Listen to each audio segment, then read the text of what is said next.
had your derivatives quiz at a time when the only way you know how to find the derivative is by the traditional form, the f of x plus h, or the alternate form. Okay, the x approaching your specific c value. And conceptually, it is important to understand what the derivative actually is and understand why limits are used and how those two secant lines pinch together to be a tangent line, essentially, which is the same as the slope of the curve. In reality, though, there are 1,000 derivative shortcuts that we will be learning. In fact, on the front cover of your textbook, here are all these rules that we will be looking at. We won't get to all of these this year, but we'll get to a lot of them for different types of functions, because I did tell you that for a lot of functions, the f of x plus h method isn't even possible. But we have special rules that we will learn about how to follow as we progress through. The first of which is the power rule. So I have that outlined up here. If you have a function that is some variable raised to a power, the derivative of that function is going to come from bringing that exponent out in front and then reducing the old exponent by 1. So rather than having to go through the whole f of x plus h process to get your rule, this is just a shortcut that you should use moving forward. Okay, and this is in symbols, so it seems more complex always when it's in symbols versus when we see concrete examples in a second. This is just a different notation. This is one of those other notations of the derivative of this function with respect to x, because x is the variable that will be there, n will typically be a number. So the derivative of this function with respect to x comes from taking that n out in front and then reducing the exponent by 1. It's just a different format of writing the same thing. This rule we did talk about yesterday, and it's been a rule with limits as well, where if there's a constant in front of your function, you can bring the constant out in front of just the derivative of the function alone. So you'll see that in a second. And then this is the derivative of any constant is 0. That's like that one from yesterday. Like if your function is y equals 5, the derivative of 5 is 0, because a flat line always has a slope of 0. So in action, find each derivative. If f of x is negative 9, then f prime of x is what? 0, because negative 9 is a constant. So y equals negative 9 is a flat line. No matter where we are on it, the derivative will always equal 0. Okay? Here's a power rule one. Your function is y equals x to the 12th. So your derivative y prime is equal to, you take the exponent out in front, 12x, and then you reduce the exponent by 1, which would make it an 11. So I don't have to do f of x plus h, right? There was one on your homework last night that was to the 4th power. So you had to do x plus h to the 4th power. I'm so sorry. I don't know where this note sheet went from last year. It disappeared. We should have done this first, so that will be a whole lot quicker. And that's it. You bring that 12 out in front, and you reduce the exponent by 11. This next one is not a typical polynomial. With this one, we would first rewrite it. I would rewrite it bringing the x to the 7th to the numerator in the form of x to the negative 7th. And I would think of it in that fashion. Y equals 3x to the negative 7. So y prime is going to come from bringing that negative 7 out in front.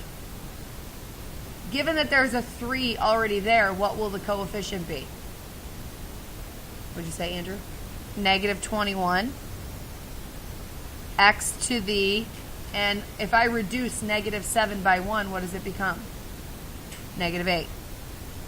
And then you probably want to clean that up, typically. You don't want your final derivative formula to have a negative exponent in it. So y prime would be negative 21, and we would move our x to the 8th into the denominator.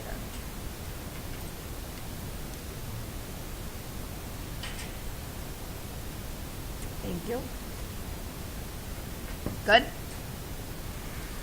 This one as well would be rewritten. It's the 4th root. We haven't done radical derivatives yet, so we're going to treat this 4th root as raising it to the 1/4 power. So for g prime of x, we would bring the 1/4 out in front, and listen closely here. What is 1/4 reduced by 1? Negative 3/4, yes? 1/4 minus 1 is 1/4 minus 4/4, which is negative 3/4. And again with the negative exponent, I don't want to leave it.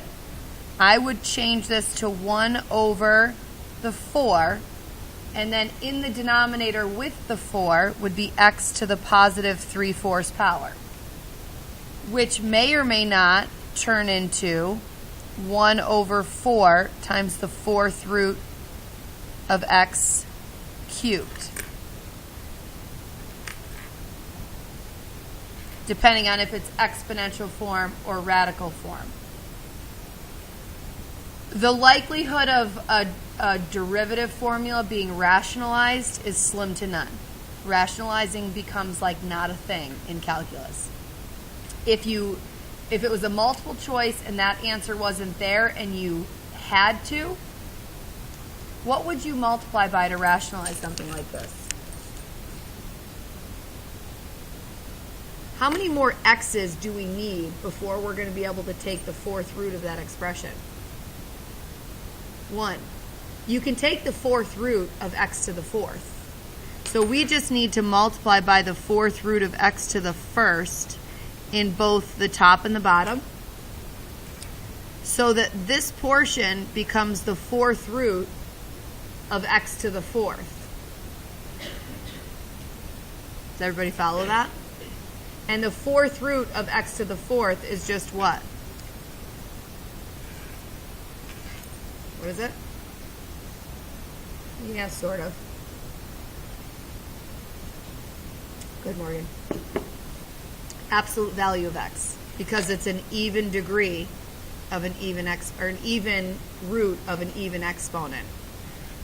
So your numerator would be the 4th root of x over 4 times the absolute value of x. I would be floored if they rationalized a derivative, but just in case I want to cover it, but there's probably what would be the final answer, and it would sit that way.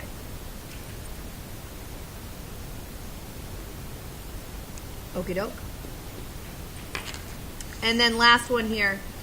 This is just a polynomial that we're just going to take the derivative part by part like we did the other day.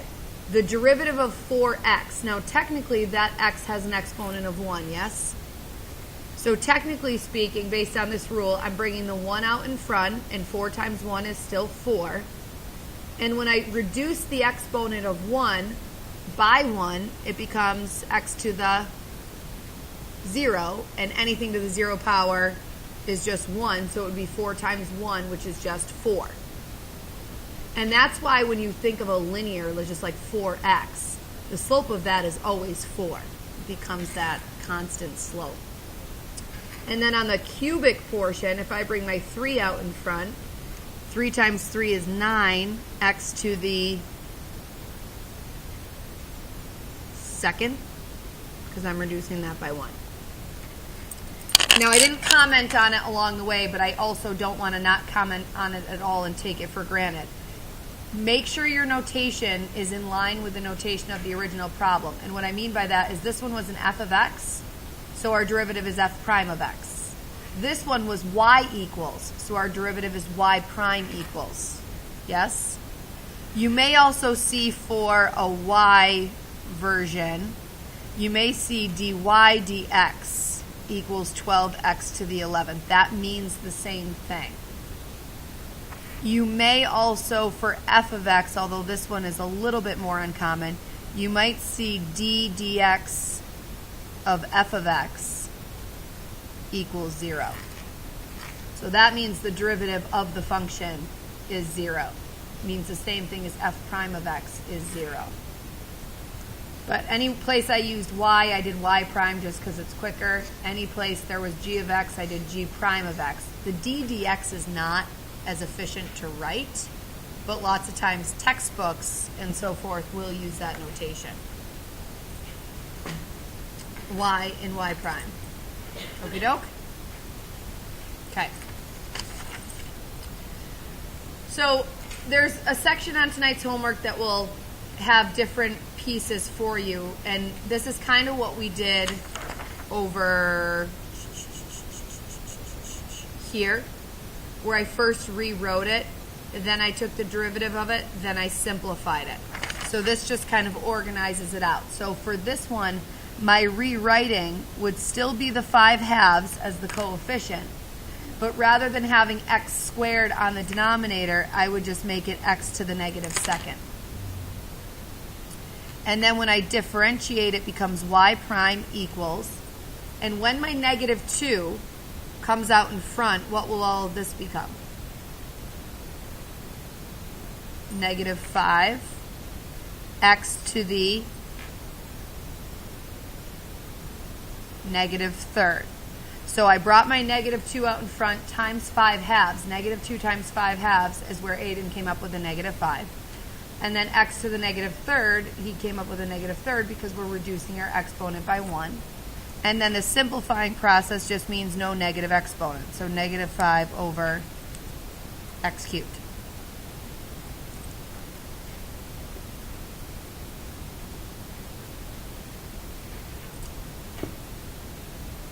Okay?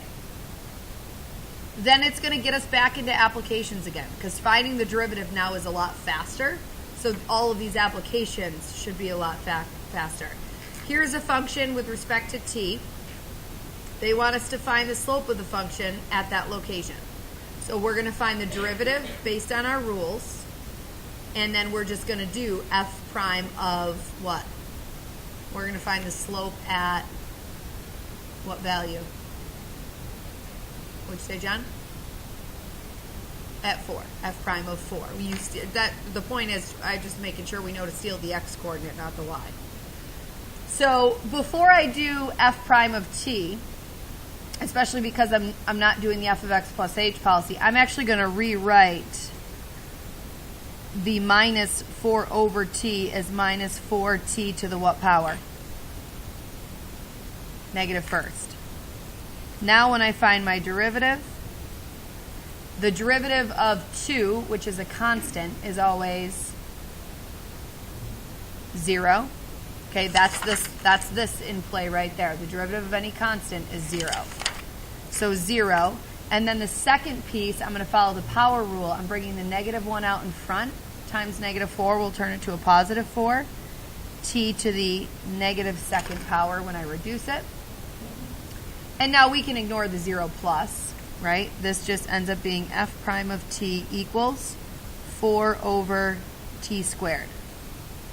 So if I want to find the slope of my original function at 4, 1, I'm going to evaluate f prime of 4, which is 4 over 4 squared, 4 over 16, 1/4.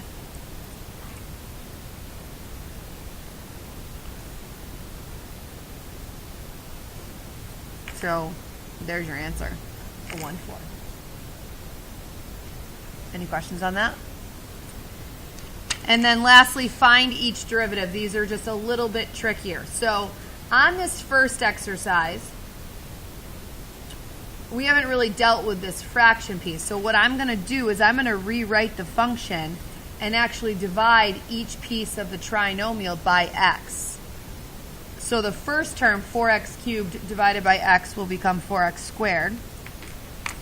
The second term, 2x divided by x, will become just 2. And the last term will be 5 over x, which I also want to rewrite as 5 times x to the -1st power. Is everybody okay with that? Okay. Now I can go through and derive. Derive as a verb just means to take the derivative. So the first term is what, Nate?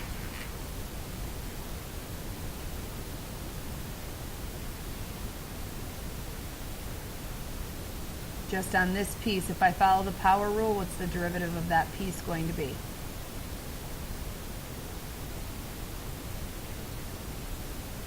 Two.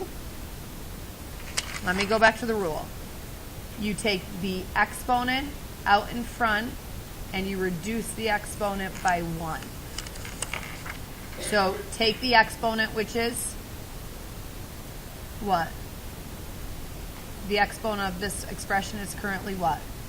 Take it out in front where there's already a 4, and so what will the new number out in front be? 8. And then reduce that exponent by 1, which means the 2 will reduce to a 1. So just 8x would have been the answer to that. You don't really need the first power to be showing. Okay? The second piece, what's the derivative of 2, Mitch? 0. And then the third piece, what will the derivative initially look like for this piece? Bailey.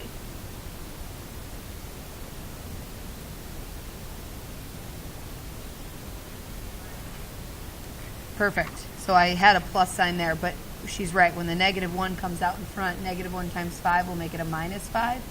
X to the reducing negative 1 by 1 will drop it down to a negative second. And then when we clean this up, 8x is fine. The 0 we really don't even need.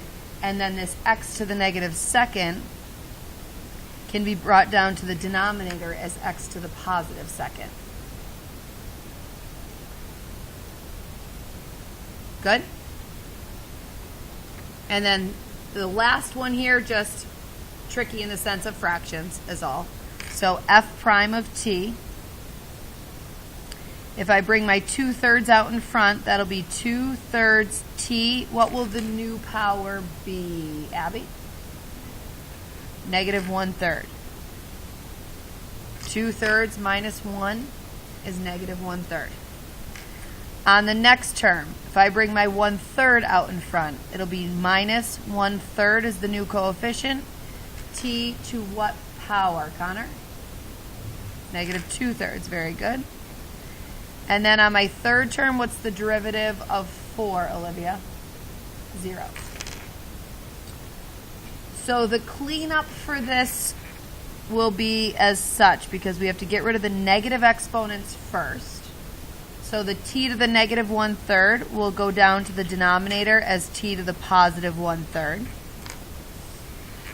Minus the t to the negative 2/3 will go down to the denominator as t to the positive 2/3.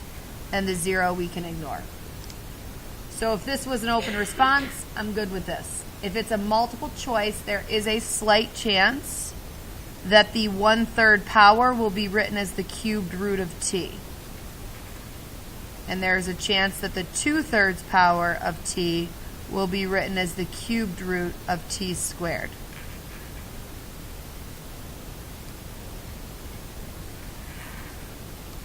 And so our rules for coming up with the derivative really shorten that f of x plus h process, is the moral of this story.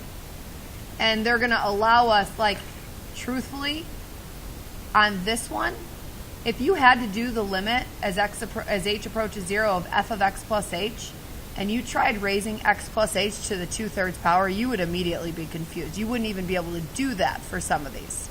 So the f of x plus h rule is very good conceptually, because it helps us wrap our head around what's going on, but it's not very practical for all the different types of functions in the world. Okie doke? Now your questions on your homework will be a lot easier to answer.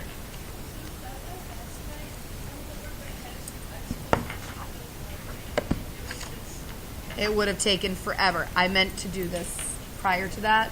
It just got lost. Okay? Yeah. Sometimes on the AP exam it will tell you you have to. just on a simpler version, just to prove that you understand and know how to do it. The most complex those get are kind of like those radical ones that you've seen, where you have to, like on the quiz, you had to rationalize and you had to clear complex fractions. That's pretty ugly. Truthfully, now once we learn all these rules, what will be nice about that is if they force you to use that process, you can do it, and then you can check your answer based on what you know the shortcuts would be and see if you're right or not. So I don't know if you noticed, but there were times when you guys had to do f of x plus h to get the derivative rule, and I just for the sake of hurrying up the process and getting to the bigger point, I would just be like, okay, so this derivative's going to be, and I just knew it was going to be like 6x squared plus 3x. I knew that quickly because I was following the power rule. Raise your hand, be honest with me. How many of you knew about the power rule prior to today? From AP kids? Oh. In this section, you just learned about it? How many of you knew about it like a week ago? From AP kids? No? Every year, usually a few people, the cat gets out of the bag more some years than others, and people will come and be like, can I use this shortcut instead? And I'll tell them no, because we have to know the f of x plus h concept. But no, not this year. Unlucky you, lucky me, I don't know, but it doesn't really matter. You do have to know both still. So on last night's homework now, questions. And you can ask them even if, so Abby, what that one that you were talking about was where? Sorry. They took the shortcut? Of course they did, yes, sorry. So on 55, right.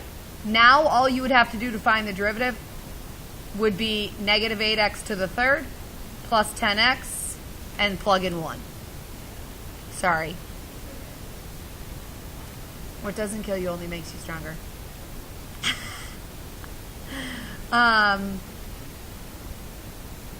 Other ones. Right. So now that will also, and it should have been at the time, I apologize. Now that will be a little bit easier to see. So if we wanted to do dy dx, we're essentially, see how they're replacing the y? This is just a notation focus right now. They're replacing the y with this just rewritten. So they're still taking the derivative, like here is the derivative of the y equation.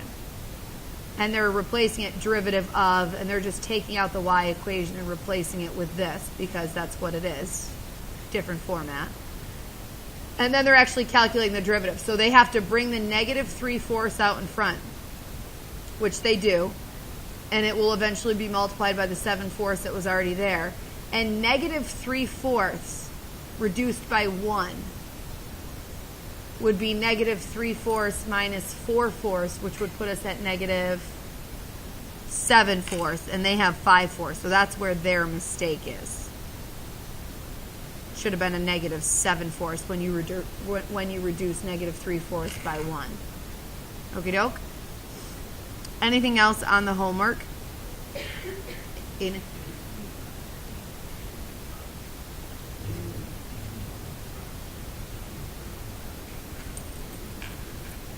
Yeah. I don't know. I don't believe you can or will. I'm sure we could figure it out. Let's play. You got time. Because I'm done.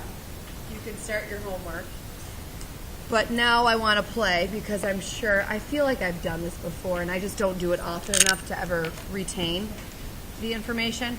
But like number 31, if the function was 8 over x squared and we were looking for the derivative at 2. Okay, so there's, under the math, there's n derive. Okay, here we go. So it asks us to plug in, we're taking the derivative with respect to what variable? And it would be x, right? So x. And then they want us to derive the function 8 divided by x squared. That's the function we're deriving. And specifically, we're deriving it at 2. Hold on, let me see what our answer is supposed to be. So our derivative should be 8x to the negative second. So our derivative should be negative 16x to the negative third, which is negative 16 over x cubed. And I'm going to evaluate that at 2. 2 cubed is 8. Negative 16 over 8. I should get negative 2 if this is in fact the way to do it. Negative 2.000001.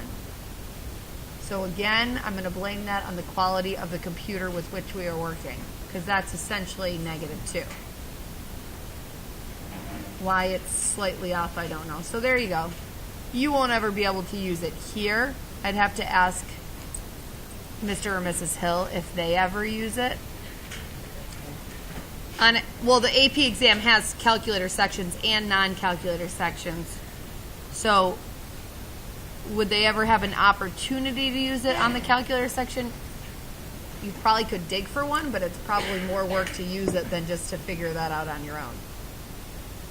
But, well, there we are. I could figure that out.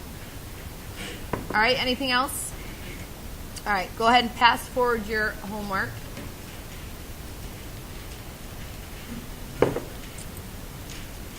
You can start your homework. You can come over here and shoot pictures of the